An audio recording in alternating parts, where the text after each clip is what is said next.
Good morning, everyone. Happy Mondays with Mark 2021 version. We're back. Guess who's back? Mark Honlock, Director of Horticulture here at Green Bay Botanical Garden. I'm going to share a couple of tips with you about some things that I've noticed happening out here on the grounds, and then also some kind of really cool information on sustainable gardening that I've learned over the last year and that we've implemented here starting in the fall at Green Bay Botanical Garden. So one thing is come and visit. Oh my God, look how amazing this are. That's wildcat magnolia. It just gave me a little nip on the finger. Just kidding, it did not. It is a tree.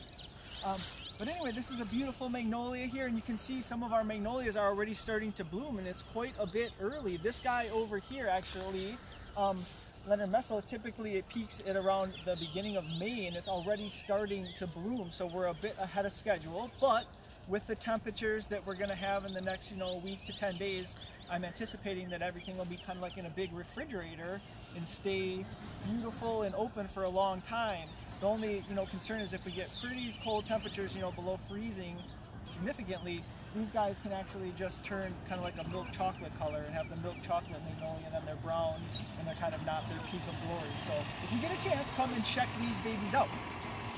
Other thing I've been noticing is as we've warmed up, of course, all of our friendly weeds are also starting to grow.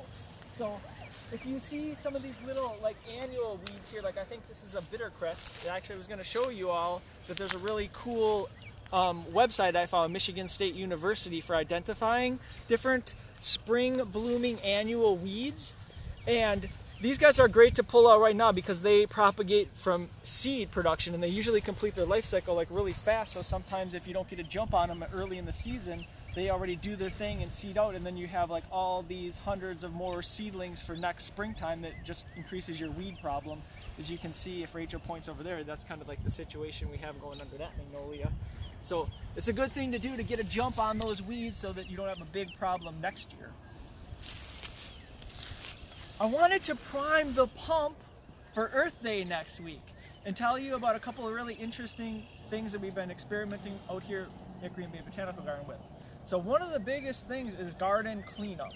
We're very into cleaning everything up, looking meticulous and clean, and sometimes I feel like it's us humans putting our spin on what we think is good, and clean means better. But if you can see our grand garden here, we tried something different last fall where we actually cut back all of the grasses and perennials, and then we left the foliage in place. Roy Diblick of Northwind Perennial Farms kind of advocates for this, saying that in nature, plants kind of live off of their own debris. So as humans, it sounds a little bit weird, but for plants, that's how they do it. Nobody would clean them up, before we started gardening with them. So what we did was we took our hedge trimmer here, and if you wanted to be more sustainable, have a battery powered one. We do have the gasoline ones because we have so much to take care of, but we're going to investigate, I hope, into battery powered ones, or the old-fashioned hedge trimmer here, which would take forever, but we use it to clean up and mop up stuff. So it's a little hard to see because we don't have one, but say this grass was up this tall. Well, what we did is we kind of cut it in 3 times. So the thing with it is it kind of made 3 times the work, right? Because if you normally cut it down 1 time, that's 1 sweep of it, but then you pick it up, you put it in a trailer, you maybe add it to a compost pile. This time, we had to do 3 things, but then we left it in place and didn't have to do all that pulling away. So the idea is, that this foliage here then will be around, it'll break down, it'll provide nutrients. We won't hopefully have to remulch with wood chips, so we'll save money on buying wood chips, and it'll also have the benefits of mulch, but it's a mulch of itself in essence. There'll also be maybe seedlings of things, where the seeds, were viable, and it'll be a way for it to spread and have the more natural look. So in these more natural type of plantings, it might be a really cool idea to try. The thing I wanted to show you too is if we walk back here, I'm getting out my book bag. I read this really awesome book called Nature's Best Hope. It's Doug Tallamy who wrote Bringing Nature Home. And he has some really interesting scientific surveys that he mentions in here. And one of the ones that applies to our garden cutback is the fact that there's not been a lot of studies, but the one about bees overwintering in hollow stems was that the majority of them lived in the bottom foot of the stems.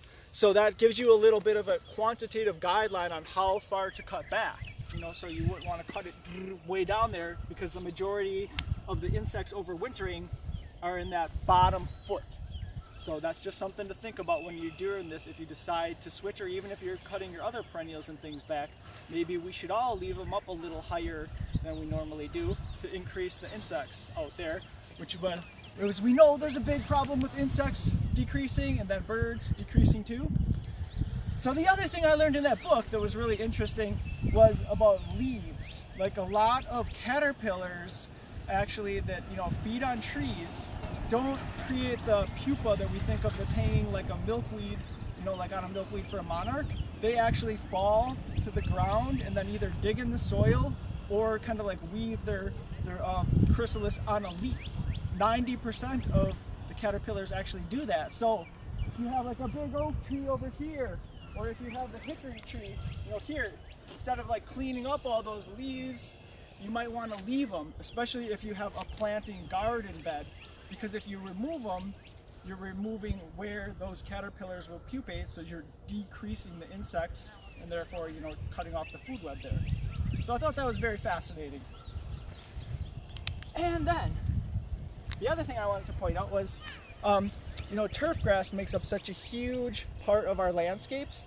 So maybe think about how much you use your lawns. We actually have a group of people out here that is using one of our lawns in the Grand Garden. And of course, that's where we have our bowl for our concerts. But maybe part of that area there, like by the stage, maybe it's not used as much. So that's an area that we could consider, and you can think about your own lawn, maybe your side lawns, where you might want to transition it to like a no-mow or eco-lawn grass mix. Different companies like Prairie Moon and Prairie Nursery sell this blend of fescues that is really nice because it doesn't require as much mowing. So you're saving yourself time, you're saving on fertilizer, and you're reducing CO2 emissions because you're not mowing. You're maybe mowing it 1 time or 2 times a year instead of 1 or 2 times every week.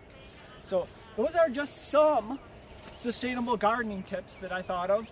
And if you're interested in learning more, we have Melinda Myers doing a virtual talk next week that you can sign up for free, right, Rachel? Mm-hmm. For free on our website to learn about more sustainable gardening tips, to celebrate Earth Week, and to think about how you can make your garden a better habitat.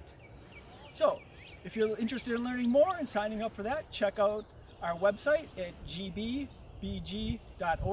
and also look into our Facebook page.